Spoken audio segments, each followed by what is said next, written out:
Hello everyone, मैं Swapnil sir और इस वीडियो में डिस्कस करने वाला है क्लास 10 का मैथमेटिक्स चैप्टर नंबर 2 पॉलिनोमियल्स। ठीक है, तो लास्ट क्लास में आप लोगों तो अपने स्टार्ट किया था पॉलिनोमियल्स के बारे में, इंट्रोडक्शन दिया था। ठीक है, और लास्ट में क्या हमने कुछ 12 पार्ट्स क्वेश्चंस के, एक क्वेश्चन लिखा था मैंने होमवर्क के लिए, उसके 12 पार्ट्स थे। सबने कर लिया था, बहुत लोगों ने अपने आंसर भी सबमिट कर लिए थे, बहुत छोटा सा होमवर्क था। ठीक है, तो एक बार मैं आंसर डिस्कस कर लेता हूँ। सबके राइट आंसर ऑलमोस्ट, एक दो लोगों ने थोड़ी बहुत गलतियां की हैं, तो वो डिस्कस करते हैं क्या गलती है। ठीक है, तो सबसे पहला है, तो मैं लिखना कैसे, जैसे कि मैंने बताया था पिछली बार, क्वेश्चन क्या था, identify the type of polynomial given below. तो ये सब कौन से टाइप के पॉलिनोमियल है, क्वाड्रेटिक है, लीनियर है, क्यूबिक है, बाइक्वाड्रेटिक, ये सब लिखना है, और कौन से वेरिएबल में वो भी लिखना है। ठीक है, तो इस केस में सी कांस्टेंट था, तो इसको क्या लिखोगे, क्वाड्रेटिक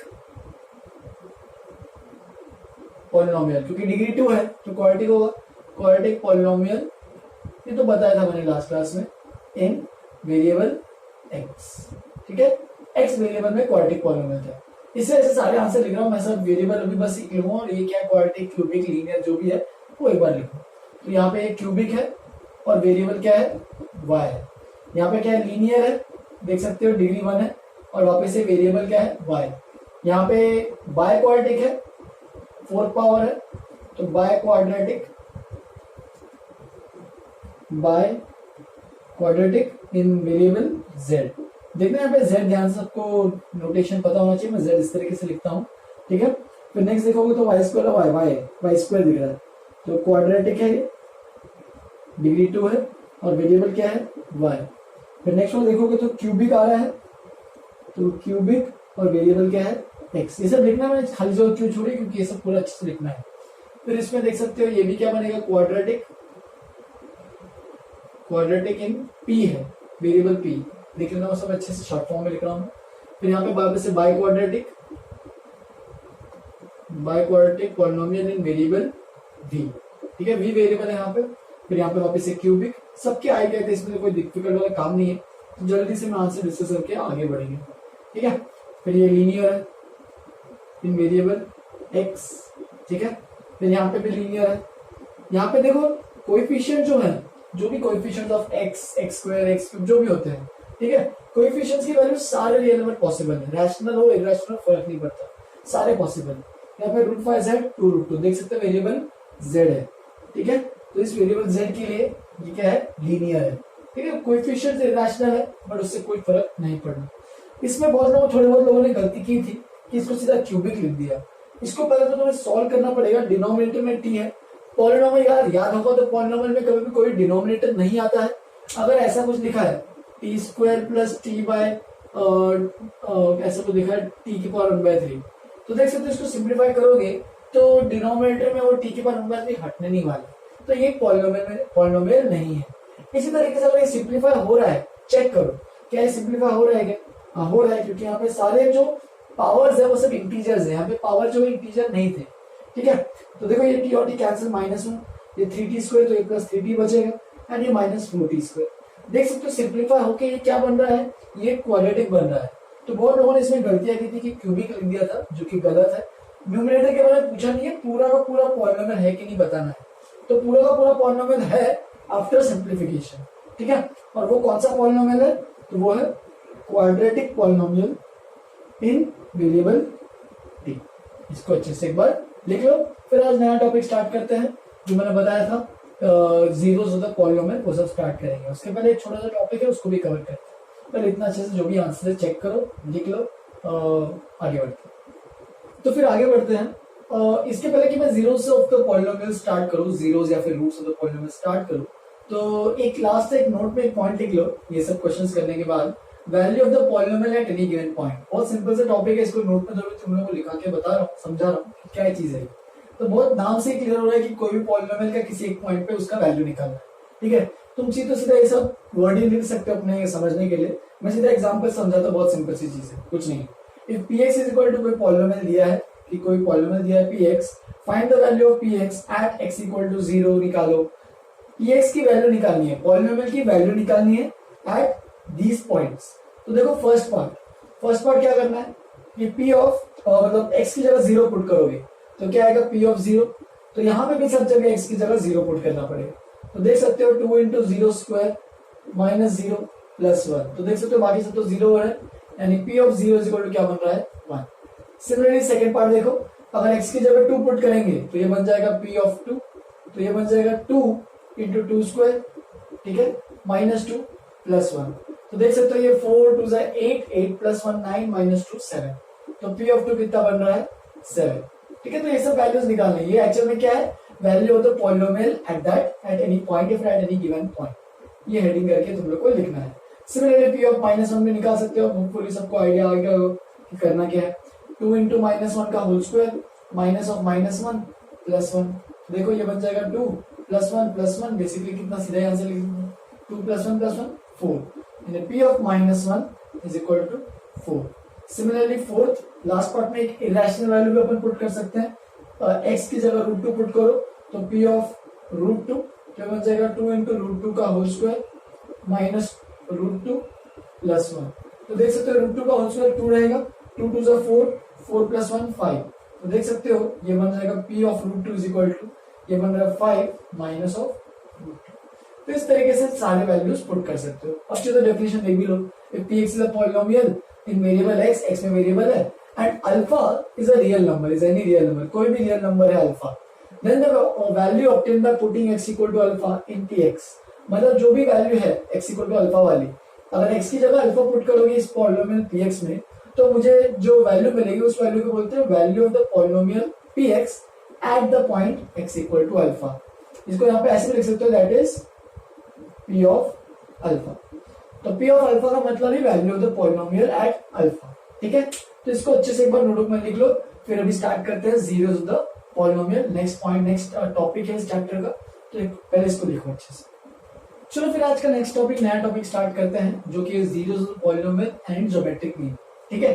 तो ये जो जीरोस ऑफ द पॉलिनोमियल है, तुमने ऑलरेडी क्लास 10 में थोड़ा आइडिया दे दिया होगा इसका, क्योंकि ये क्लास में भी पॉलिनोमियल चैप्टर आया था, उसमें भी जीरोस ऑफ द पॉलिनोमियल के बारे में बात की थी। तो याद होगा तो जीरो ऑफ पॉलिनोमियल क्या होता है। अगर किसी पॉलिनोमियल को अगर इक्वल टू 0 करते हो और उसकी जो वैल्यू निकालते हो कि कौन से पॉइंट पे 0 जा रहा है, ये पूरा पॉलिनोमियल कौन सी वैल्यू ऑफ x के लिए वो 0 जा रहा है, तो ऐसी वैल्यूज को बोलते हैं जीरोस, या कई बार किसी किताबों में जीरोस की जगह रूट्स भी लिखा होता है, दोनों one and the same thing convey करते हैं। जीरोस का मतलब भी वही है, रूट्स का मतलब भी वही है, ठीक है। इसका मतलब क्या, देखो रियल नंबर अल्फा, मान लो कोई अल्फा नंबर है, is said to be a zero of the polynomial, वो जीरो तभी होगा जब पॉलिनोमियल कौन सा है px, तो अल्फा जो है इस px का जीरो तभी होगा, ठीक है, जब वो x मतलब जब x की जगह अल्फा अगर पुट करोगे तो पूरे पॉलिनोमियल की वैल्यू क्या आ रही होगी 0। जैसे कि value of the polynomial at that given point should be equal to 0, तो उसको क्या बोलेंगे, वो जो alpha x equal to alpha है, ये जो अल्फा है ये क्या होगा, वो जीरोस ऑफ द पॉलिनोमियल रहेगा। जैसे कि मैंने एग्जांपल्स दिए हैं ताकि तुम लोग क्लियर हो जाए। सिंपल सा टॉपिक है, फर्स्ट पार्ट करते हैं, जीरो द पॉलिनोमियल निकालना है, फर्स्ट पार्ट है, ठीक है। तो तुम्हें क्या करना है, px को सीधा क्या करना है, इक्वल टू 0। तो देख सकते हो 2x + 3 इज इक्वल टू 0, और अगर सॉल्व करोगे पूरा 3 को उधर भेजोगे तो -3, वहां पे डिवाइड बाय 2 आ जाएगा, तो बेसिकली -3/2। तो -3/2 जो है, इसको लास्ट में क्या लिखना है कि -3/2 is the zero of the polynomial कौन सा polynomial, p of x is equal to 2x + 3। तो ये क्या है, -3/2 is the zero of the polynomial. Zero का मतलब ये रूट है, मतलब उसका एक रूट है इस पॉलिनोमियल का, एक फैक्टर रूट है समझ, ठीक है। याद होगा तो अपने फैक्टराइजेशन थ्योरम भी किया होगा, तो इससे एक और चीज में तुम लोग एक बार रिवाइज करा तो याद होगा, तो नहीं हो रहा तो कोई दिक्कत नहीं है कि अगर -3/2 इसका जीरो है, तो हम लोग ये भी बोल सकते हैं कि किसी पॉलिनोमियल का अगर एक -3/2 फिर एक अल्फा रूट होता है, अल्फा 0 होता है, तो हम लोग क्या बोल सकते हैं, x - अल्फा उसका एक फैक्टर है, ठीक है। यानी इस केस में 2x + 3 उस पॉलिनोमियल का एक फैक्टर है। लेकिन यहाँ पे तो एक ही पॉलिनोमियल है, तो वैसे का वैसे ही देखेगा। तो मैं वो जो मैंने बोला वो सेकंड क्वेश्चन में समझ में आएगा, सेकंड पार्ट में। तो देखना सेकंड पार्ट में क्या दिया है, g of x is equal to x² - 3x + 2, और तुम्हें क्या करना है, इसके 0 निकालने के लिए इसको 0 करना है। तो याद होगा तो मैंने क्वाड्रेटिक में बताया था, तुम लोगों को बताया 9th स्टैंडर्ड में तुमने पढ़ा होगा कि अगर किसी क्वाड्रेटिक के रूट्स निकालने हैं तो उसके तरीके बहुत सारे होते हैं। तुम चाहिए तो एक श्रीधराचार्य वाला एक मेथड आता है, उससे कर सकते हो, या फिर वो भी बताया नहीं है मैंने, या फिर तुमने splitting of the middle term भी पढ़ा होगा कि मिडिल टर्म्स को स्प्लिट करके 2 फैक्टर बना लो, और फिर सॉल्व करो, ये भी पढ़ा होगा। तो वो भी कर सकते हो, ये भी कर सकते हो, तरीके बहुत सारे हैं। वो जो 3 वाला मैंने जो मेथड बताया वो भी आगे आएगा, टेंशन मत लो। जिनको ऐसा लग रहा है कि अचानक क्या बोल दिया सर ने, टेंशन मत लेना, वो आगे बताऊंगा। और एक मेथड क्या है कि क्वाड्रेटिक के जो जीरोस या फिर रूट्स निकालने का एक सिंपल तरीका है, ठीक है। तो पहले तो अपने splitting of the middle terms ही करते हैं, तुम्हें होपफुली सबको वो पता ही होगा कि 3 को लिख दो -2x - x + 2 = 0। फिर पहले दो में से x कॉमन लो, x - 2 बचेगा, और लास्ट के दो में से -1 कॉमन लो, वापस x - 2 बचेगा। तुम्हें याद रखना है split of the middle term कैसे करते हैं। तो जो फर्स्ट टर्म और लास्ट टर्म का जो कोएफिशिएंट है उसका प्रोडक्ट लेना होता है 2, और देखना है कि 3 को 2 टर्म में स्प्लिट करना है, ताकि ऐसे 2 टर्म्स उनके कोएफिशिएंट का प्रोडक्ट जो है वो ये 2 आना चाहिए, ठीक है। जो मैंने बताया था कि फर्स्ट और लास्ट टर्म जो है इस क्वाड्रेटिक में, यानी 1 × 2 आना चाहिए प्रोडक्ट, ठीक है। तो इसमें भी ऐसे चेक करो कि इस मिडिल टर्म को स्प्लिट करना है 2 टर्म्स में, ताकि ये दोनों का प्रोडक्ट भी क्या होना चाहिए, 2 ही आना चाहिए, ठीक है। तो देख सकते हो -2 × -1 क्या रहेगा, +2 रहेगा। तो देखो एग्जैक्टली स्प्लिट हो रहा है। अगर फर्दर फैक्टराइज करेंगे तो x - 2 पूरा कॉमन आ जाएगा और बचेगा ऐसे कुछ, x - 1 × x - 2 = 0, x = 1, 2। तो इसका लिख सकते हो 1, 2 are the roots of the polynomial x² - 3x + 2। Similarly आगे वाले भी करते हैं। थर्ड पार्ट ये दिया है, थर्ड पार्ट में देख सकते हो, थर्ड पार्ट में दिया है f(t) t² - 2t + 1। तो ये देख के तुम्हें समझ में आना चाहिए एक परफेक्ट स्क्वायर है। तुम चाहे तो इसको फैक्टराइज भी कर सकते हो, लेकिन तुम्हें 2 फैक्टर जो मिलेंगे वो दोनों के दोनों सेम ही मिलेंगे, वापस से t - 1 t - 1। तो ये इनफैक्ट क्या है, ये एक परफेक्ट स्क्वायर है, t - 1 का होल स्क्वायर। तो चलो स्टार्ट करते हैं। f(t) ये मैंने बताया जैसे कि परफेक्ट स्क्वायर है, तुम चाहे तो फैक्टर से भी निकाल सकते हो, 2 फैक्टर निकाल के t - 1 का होल स्क्वायर, और क्या करना है, 0 निकालने के लिए = 0 करोगे, और ये क्या बनेगा, देखो यहाँ से देख सकते हो, ये अगर स्क्वायर भी 0 जा रहा है तो वो एक ही वैल्यू आएगी, t = 1। तो देख सकते हो इसका एक ही रूट है, यानी t = 1 is the only root of this polynomial, यानी क्वाड्रेटिक पॉलिनोमियल का बस एक ही रूट आ रहा है। सिमिलरली अगर फोर्थ पार्ट देखोगे, ठीक है, मैं रूट की जगह तुम लोग 0 भी लिख सकते हो, 0 की जगह रूट भी लिख सकते हो, one and the same thing है। तो मैं रूट बोल रहा हूँ, तो ये तुम्हारे एनसीईआरटी में रूट तो मैंने लिखा नहीं है, मैं बता रहा हूँ कि इसको जीरोस और रूट्स दोनों लिख सकते हैं। तो जब भी मैं रूट बोलूंगा तुम्हें एनसीईआरटी में अगर लिखना होगा तो तुम जीरोस करके ही लिखोगे, ठीक है, जब एग्जाम में लिखना पड़ेगा। बाकी दोनों का सेम थिंग है, दोनों में कुछ डिफरेंस नहीं है। फोर्थ पार्ट में क्या है, देखो h(x) x² + x + 1, ठीक है। तो इस क्वाड्रेटिक को स्प्लिट करने की कोशिश करो, देखो ये स्प्लिट हो रहा है या नहीं हो रहा है। तो ये देखोगे तो इसको कोई भी स्प्लिट नहीं कर सकते। जैसे कि देखो प्रोडक्ट कितना आ रहा है, 1 आ रहा है, ठीक है। अब इस 1 को ऐसे 2 प्रोडक्ट में स्प्लिट करना है ताकि उनका भी प्रोडक्ट 1 रहे। तो हाफ और हाफ नहीं होने वाला है, 1/4 3/4 में स्प्लिट करोगे तो भी नहीं होगा। तो ये कभी भी स्प्लिट नहीं होने वाला है। सिमिलरली कभी परफेक्ट स्क्वायर है क्या, ये कभी भी परफेक्ट स्क्वायर नहीं है। इसका मतलब इसकी अगर वैल्यू = 0 करोगे तो इसकी कोई भी वैल्यू नहीं आने वाली है। चलो चेक करके देख लो, देखते हैं। चलो x की जगह 1 पुट करके देखते हैं क्या आ रहा है। 1 पुट करोगे तो 1 + 1 + 1 3 आ रहा है। 2 पुट करो, 2² 4 + 2 + 1, तो 4 + 2 6 + 1 7। देख सकते हो वैल्यू पॉजिटिव ही आ रही है कि 1 पुट किया तो 3, 2 पुट किया तो 7, 3 पुट करोगे तो और बढ़ी जाएगी, देख सकते हो और बढ़ी जाती रहेगी। चलो नेगेटिव वैल्यूज ट्राई करते हैं, नेगेटिव वैल्यूज -1 पुट करते हैं, फिर पहले 0 पुट करते हैं। 0 पुट करो, 0 0 1, तो 0 पुट करने पे 1 आ रहा है। तो कभी 0 आ रहा है क्या, पॉसिबल कभी वैल्यू पे आ रहा है क्या। चलो नेगेटिव पे चेक करते हैं, -1 पुट करते हैं, -1 का स्क्वायर 1, -1 1, तो 1 -1 1 एंड -1 कैंसिल हो जाएंगे और बचेगा क्या 1। तो देख सकते हैं इसमें कोई भी वैल्यू, ऐसी कोई वैल्यू एग्जिस्ट नहीं कर रही है जिसके लिए 0 जा रहा है। इसका टेंशन मत लेना, ये मैं समझाऊंगा तुम्हें और अच्छे से जब अपन इसका ज्योमेट्रिकल मीनिंग पढ़ेंगे। ज्योमेट्री से आराम से ये सारी चीजें समझ सकते हो। अभी के लिए इस क्वाड्रेटिक का कोई भी 0 नहीं आएगा, क्योंकि इसकी वैल्यू कभी भी 0 नहीं जाती है, ये हमेशा क्या रहती है, पॉजिटिव। तो इतना टेंशन मतलब बस इतना ही लिखना, is not equal to 0, there exist, ऐसे लिख देना, there exist no real value of x या फिर रियल 0 ऑफ x, या फिर ऐसे लिखो ना अच्छे से, real 0 of the polynomial hx, ठीक है, इस तरीके से लिखना है। देख सकते हैं इसके कोई भी जीरोस नहीं है, यानी कोई भी रूट्स नहीं है, तो इसका कोई भी वैल्यू नहीं निकाल सकते। ठीक है, अब मैं ये सब क्यों कर रहा हूँ, मतलब इसका इंपॉर्टेंस क्या है, तो ध्यान से देखना, मैंने क्वेश्चन में इंपॉर्टेंट तरीके से बताया था। ठीक है, तो देखो जीरोस में क्या हो रहा है, मैं अभी नोट में एक पॉइंट लिखाऊंगा इसके बाद। जीरोस क्या दे रहा है, जैसे कि अगर लीनियर पॉलिनोमियल है तो लीनियर पॉलिनोमियल में एक रूट आ सकता है, हो सकता है एक भी रूट ना है, ये भी पॉसिबल है।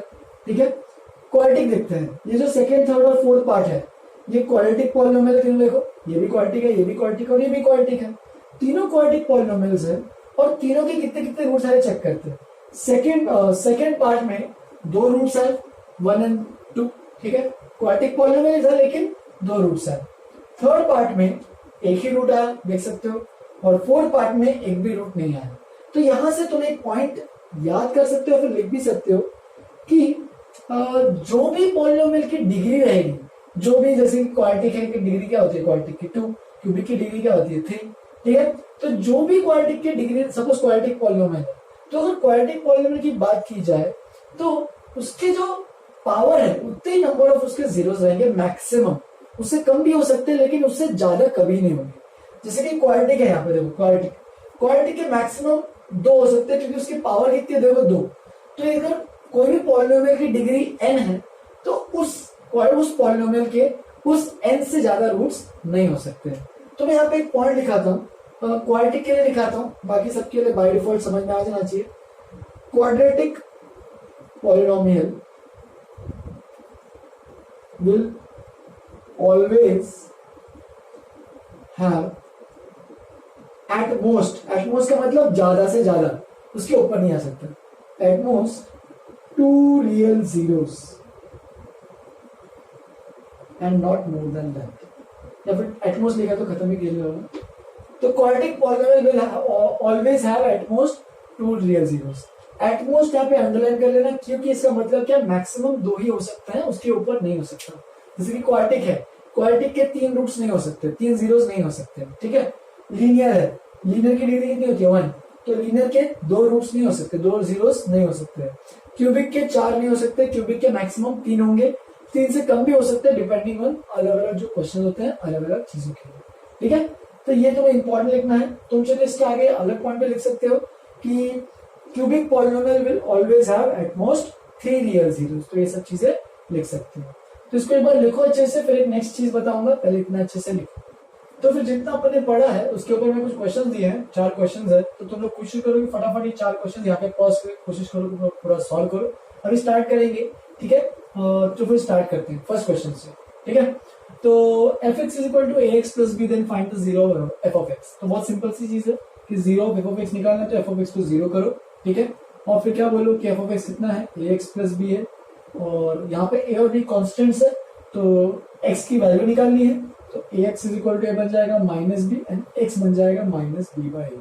तो minus B by A is the zero of f of x, ऐसे करके लास्ट में लिखना है। ठीक है, तो बहुत सिंपल सा क्वेश्चन था। आगे बढ़ते हैं। सेकंड क्वेश्चन देखो, if 2 is the zero of the polynomial p of x, ये पॉलिनोमियल दिया है और इसका 2 जो है 0 है, यानी इसका रूट है, then find the value of a जो यहाँ पे अननोन है वो निकालना है। तो 2 इज द जीरो, मतलब p of 2 की वैल्यू कितनी होनी चाहिए, 0, राइट, कि x की जगह यहाँ पे 2 पुट करेंगे तो पॉलिनोमियल की वैल्यू 0 होनी चाहिए, तभी तो वो 0 ऑफ द पॉलिनोमियल बनेगा, राइट।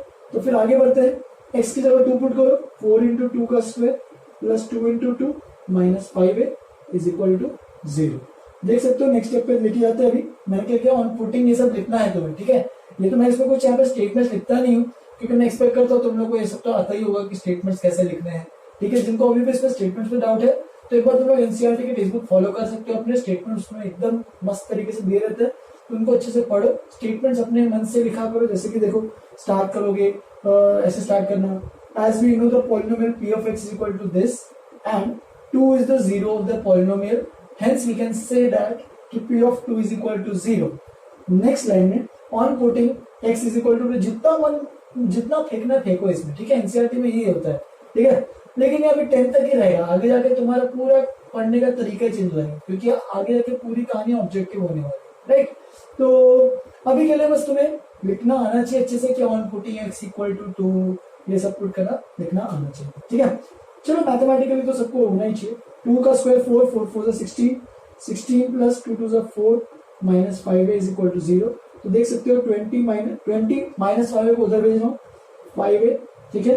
तो देख सकते हो a इज इक्वल टू कितना आएगा, 20/5 that is equal to 4। a की वैल्यू सीधा निकल गई, a इज इक्वल टू 4। तो देख सकते हो मैंने 3 स्टेप में पूरा खत्म किया, लेकिन इसको तुम्हें दिखाना है एटलीस्ट 7-8 स्टेप में। ये 2-3 मार्क का क्वेश्चन पूछ सकता है, 2-3 मार्क का मैक्सिमम, ठीक है। तो इस तरीके से तुम्हें यहाँ पे मैंने 3 स्टेप्स में लिखा है, लेकिन तुम्हें इसको अच्छे से लिखना है, साफ सुथरा लिखना है, ठीक है। थर्ड क्वेश्चन में ये एक्चुअल में तुम्हें आना चाहिए थर्ड क्वेश्चन बिना मुझे पढ़ा है, क्योंकि ये जो टॉपिक है वो 9th क्लास का टॉपिक है, फैक्टराइजेशन थ्योरम, ठीक है। तो तुम्हें चाहिए, तो जिनको याद नहीं है मैं एक बार रिपीट कर देता हूँ कि अगर कोई अल्फा है, अगर कोई अल्फा किसी पॉलिनोमियल का रूट है, ठीक है, alpha is a root of the polynomial, तो हमें अभी तो पढ़ा है अभी कि पी ऑफ अल्फा 0 रहता है। तो हम यहां से ये भी बोल सकते हैं कि x minus alpha is the factor of P of x। तो ये फैक्टराइजेशन थ्योरम था जो कि हमने ऑलरेडी पढ़ा था 9th स्टैंडर्ड में, ठीक है। जिन्होंने नहीं पढ़ा है एक बार रिवीजन कर सकते हो पुराने किताब में जाके 9th स्टैंडर्ड की, ठीक है। और जिनको अब ऑलरेडी पता है तो क्वेश्चन खत्म भी हो गया होगा तुम लोग का, ठीक है। तो स्टार्ट करते हैं। Find the value of a की वैल्यू निकालनी है if this is the factor of this, ठीक है। तो अगर x माइनस इसका फैक्टर है, जैसे कि इस केस में अगर x माइनस अल्फा फैक्टर है तो p ऑफ अल्फा 0 रहता है। अब सोचो x प्लस अल्फा है, तो हमें क्या करना है, इसका 0 निकालना है। तो x plus a is equal to 0 अगर देखोगे तो x equal to minus a, यानी minus a is 0 of the polynomial, ठीक है। तो ये लिखना है तुम्हें अच्छे से, मैंने एक ही लाइन में लिखा है। मैंने क्या किया, इसका 0 निकालना है। जैसे कि देखो x माइनस अल्फा को 0 करो तो x इक्वल टू अल्फा आएगा, तो अल्फा क्या है, वो उसका 0 है या फिर रूट है, ठीक है। तो minus a is the 0 of the polynomial. फिर क्या कर सकते हो, मान लो यहाँ पे पॉलिनोमियल दिया नहीं है, जैसे कि यहाँ पे p of x, g of x, h of x कुछ दिया नहीं है, तो हम लोग मानेंगे उसको, ठीक है। Let p of x is equal to 2x square plus 2ax, जो भी है पूरा अच्छे से लिख लो, 5x प्लस 10, ठीक है। यहाँ पे थोड़ा सा पार्टीशन डाल देते हैं ताकि दिख जाए कि ये अलग है वो अलग है, ठीक है। तो ये ऐसे पॉलिनोमियल लेट अज्यूम किया कि इसका नाम है px। देन अगर वो उसका फैक्टर है तो ये लिखना पड़ेगा। Then if x plus is a factor of px, we can say that, क्या say, p of minus a is equal to 0, क्योंकि x प्लस उसका फैक्टर है तो माइनस a जो है उसका 0 है, तो वो उसका 0 रहेगा, तो उसका मतलब p of minus a equal to 0 सीधा लिख सकते हैं। वही सेम चीज जो मैंने अभी ऊपर लिखा है, या फिर तुम इतना भी लिख सकते हो यूजिंग फैक्टराइजेशन थ्योरम, वो भी चलेगा, ठीक है। Then p of minus a equal to 0। अब x की जगह ऑन पुटिंग x की जगह माइनस a, तो देखो क्या मिलेगा, 2 इंटू माइनस a का square plus 2a into minus a plus 5 into minus a plus 10 is equal to 0। थोड़ा सा सिंप्लीफिकेशन के लिए जगह चाहिए होगी, देखते हैं क्या आएगा। ये हो जाएगा 2a स्क्वायर, ये बन जाएगा देखो माइनस 2a स्क्वायर, ये बन जाएगा minus 5a plus 10 is equal to 0। देख सकते हो 2a स्क्वायर कैंसिल हो गया, 5a को उधर भेजो, अगर सॉल्व करोगे इसको अच्छे से तो a की वैल्यू कितनी आ जाएगी, 2। तो ये पूरा अच्छे से सॉल्व करना है। मैं वापस से यहाँ पे मैंने एक स्टेप छोड़ दिया है, तो मैं अपने आप समझ में आ जाना चाहिए, ये सब चीजें तो तुम लोग ऑलरेडी आ जानी चाहिए। माइनस 5 को उधर भेजो, 5 इक्वल टू 10, इक्वल टू 2, ठीक है। फोर्थ क्वेश्चन में क्या बोल रहा है, इफ 0 इज द पॉलिनोमियल, एक पॉलिनोमियल दिया है तो हमें उसको मान लेते चलो px से। px इज इक्वल टू क्या है, x square plus a plus 1 into x plus b, ये px दिया है और इसके 2 रूट्स हैं। कौन कौन से 2 रूट्स हैं, कि एक तो 2 दिया है और एक तो -3 दिया है। तो हम लोग यहाँ से क्या बोल सकते हैं, p of 2 and p of -3, अगर दोनों इसके रूट्स या फिर दोनों जीरोस हैं तो दोनों की जब पॉलिनोमियल वैल्यू पुट करोगे तो क्या आने वाली है, 0 आने वाली है। अब दोनों की वैल्यू पुट करो, बस x की जगह 2 पुट कर दो, क्या है 2 का square plus a plus 1 into 2 plus b is equal to 0। तो देखो क्या बन रहा है, ये बन जाएगा 4, इसको ओपन करेंगे तो देखा सीधा लिखा हूं मैं 2a प्लस b, यहाँ पे 2a बनेगा प्लस b बनेगा, 4 प्लस 2 6 इज इक्वल टू 0। इसको मान लो फर्स्ट इक्वेशन। देख सकते हो यहाँ पे 2 वेरिएबल्स है a एंड b, ठीक है। लेकिन अभी जितने नंबर ऑफ वेरिएबल्स होते हैं, जितने नंबर ऑफ अननोन्स होते हैं, उतने नंबर ऑफ इक्वेशंस होने चाहिए। ये मैथ्स का एक मेजर रूल ही है कि number of equations is equal to number of variables. जितने वेरिएबल्स होंगे, जैसे कि इस केस में अभी अननोन्स कितने हैं, ए एंड बी है, तो इस एक इक्वेशन से आंसर निकलेगा क्या? नहीं। तो इसके लिए एक और इक्वेशन चाहिए। वो कहां से आएगा? ये तो पी ऑफ टू वाला काम हो गया कि पी ऑफ टू हो गया, यहाँ पे इसके ऊपर लिख देना P of two is equal to 0। अब नेक्स्ट स्टेप पे P of minus 3 equal to 0 करोगे, तो -3 करो तो ये बन जाएगा -3 का स्क्वायर 9, और ये बन जाएगा plus a plus 1 into -3 plus b is equal to 0। तो इसको भी अच्छे से अगर ओपन करेंगे तो -3a प्लस b और 9 - 3 बन जाएगा 6 इज इक्वल टू 0। तुम चाहे तो इसको ऐसे लिख सकते हो, 3a माइनस b को उधर भेज दो तो 3a minus b is equal to 6। तो ये लिख लो सेकेंड इक्वेशन। अब याद होगा linear equation in two variable तुम लोगों ने सीखा ही होगा, ठीक है। फिर इन दोनों को बैठ के क्या करेंगे, सॉल्व। जिनको नहीं आता कैसे सॉल्व करते हैं तो वो देख लो एक बार, मैं यहीं पे सॉल्व करवा देता हूँ, ठीक है। इसके पहले पॉज करके वीडियो को ये फर्स्ट और सेकंड क्वेश्चन लिख लेना, मैं अभी मिटाने वाला हूँ, ठीक है। उसके बाद अपन फोर्थ क्वेश्चन स्टार्ट करेंगे, ठीक है। तो होपफुली सबने लिख लिया होगा, सीधा नेक्स्ट बढ़ते हैं आगे। क्वेश्चन नंबर 4 में हम लोग कहाँ पे आके अटके थे कि उसका क्या निकालना है, हाँ, दोनों लीनियर इक्वेशन निकल गए थे। अब उन दोनों लीनियर इक्वेशंस को सॉल्व करना है, ठीक है। ऐसे टाइप के क्वेश्चन पूछ सकते हैं एनसीईआरटी में, मतलब 10th के बोर्ड एग्जाम में, तो ये अच्छा टाइप का क्वेश्चन है।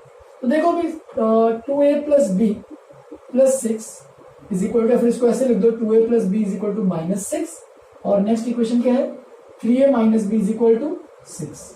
तो देखो इन दोनों को सॉल्व करना है, ठीक है। तो ये फर्स्ट इक्वेशन, ये सेकेंड इक्वेशन। तो अब दोनों को सॉल्व कैसे करते हैं, साइमल्टेनियसली सॉल्व करना पड़ता है कि इसको कुछ मल्टीप्लाई करो, इसको कुछ मल्टीप्लाई करो और सब्ट्रैक्ट करो।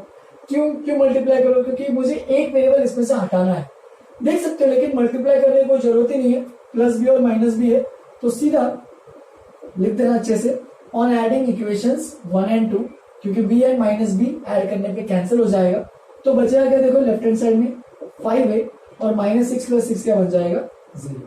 तो a की वैल्यू कितनी आ गई 0, एंड अगर a की वैल्यू 0 आ गई, ठीक है, उसके नीचे मैं यहाँ पे लिख रहा हूँ और जगह बचेगी, a इज इक्वल टू 0 आ गया। अब a इज इक्वल टू 0 आ गया, किसी भी इक्वेशन में पुट कर दो, जैसे कि a equal to 0 first equation में पुट करते हैं, तो 2 into 0 plus b is equal to -6, तो ये तो 0 हो गया, b इज इक्वल टू -6, ठीक है। तो देख सकते हो हमारे पास वैल्यू आ गई है a एंड b की। तो अपने वही तो उसने पूछा था, लेकिन उसने पूछा है a प्लस b की वैल्यू, तो a plus b is equal to 0 plus -6 is equal to -6 is the final answer. अब इसमें एक खास बात क्या है कि तुम लोग चेक भी कर सकते हो अपनी इक्वेशंस, ठीक है, अपने सॉल्यूशंस। जैसे कि अब ये जो पार्ट है ये ऑप्शनल रहता है, ये रफ में तुम लोग चेक कर सकते हो, तो अभी मैं तुम लोग को बता रहा हूँ कि आंसर जो अपना आया है वो चेक कर से करेंगे, ठीक है। तो चेकिंग द आंसर वाला क्वेश्चन में बता, ठीक है। तो a और b की वैल्यू आ गई है, तो चलो पुट करते दोनों को पॉलिनोमियल में, x² प्लस a की जगह 0 है, तो ये क्या बन जाएगा, ओनली एक x बचेगा, और b की जगह क्या आएगा -6। तो देख सकते हो क्वाड्रेटिक पॉलिनोमियल है, ठीक है, इसको px चाहिए तो लिख देना ऐसे, ठीक है। क्वाड्रेटिक पॉलिनोमियल है जिसका 0 हो क्या बोल रहा है 2 and -3। चेक करते हैं इसको 0 करके कि इसके कितने रूट्स आ रहे हैं। तो देख सकते हो इसके दो फैक्टर्स, दो स्प्लिटिंग हो तो मिडिल टर्म जब करोगे 3x - 2x - 6 इस तरीके से बन जाएगा। यहाँ से एक x common, x plus 3 -2 common, x plus 3, देख सकते हो x - 2 x plus 3 is equal to 0, यानी x इज इक्वल टू, एक तो x - 2 को 0 करोगे यानी x की वैल्यू 2 आएगी, या फिर x प्लस 3 को 0 करोगे यानी x की वैल्यू -3 आएगी। तो देख सकते हो 2 and -3 एकदम एग्जैक्टली करेक्ट आंसर हमारे पास आया है। हेंस -6 हमने वेरीफाई भी कर लिया कि a प्लस बी की वैल्यू -6 एकदम सही है। तो इस क्वेश्चन को एक बार अच्छे से लिखो नोटबुक में, ठीक है। यही तक आज खत्म करते हैं। नेक्स्ट क्लास में क्योंकि मैं नया बहुत इंटरेस्टिंग चैप्टर, इंटरेस्टिंग टॉपिक बताने वाला हूँ जो कि ज्योमेट्री, ठीक है। तो ये जो लीनियर, क्वाड्रेटिक, क्यूबिक, ये सारे जो चीजें हैं इनको ज्योमेट्री वाइज कैसे प्लॉट करते हैं, इनको जब ग्राफ पेपर पे प्लॉट करना होगा तो कैसे प्लॉट करेंगे, इनका एक्चुअल में ज्योमेट्री में मीनिंग क्या है कि जब एक्स एक्सिस और वाई एक्सिस बनाएंगे तो पहला वाला जो लीनियर है वो स्ट्रेट लाइन बनेगा, क्वाड्रेटिक वाला कुछ कर्व बनेगा, पैराबोलिक पाथ बनेगा। तो बहुत सारी चीजें हैं वो मैं बताऊंगा, नेक्स्ट क्लास में कंटिन्यू करेंगे इसको। अभी के लिए इतना लिखो। देखते हैं अगर मैं होमवर्क अगर लिंक डिस्क्रिप्शन में दिखा तो कर देना, मुझे एक बार देखता हूँ, अगर होमवर्क कुछ अगर दे सकता तो दे दूंगा तुम लोग को। लिंक के डिस्क्रिप्शन में चेक कर लेना, वीडियो के डिस्क्रिप्शन में चेक कर लेना, अगर होमवर्क वहां पे रहेगा तो कर लेना, ज्यादा बड़ा होमवर्क नहीं दूंगा, छोटा छोटा होमवर्क दे रहा हूं मैं, ठीक है। चलो यहीं पे खत्म करते हैं। Have a good day, enjoy.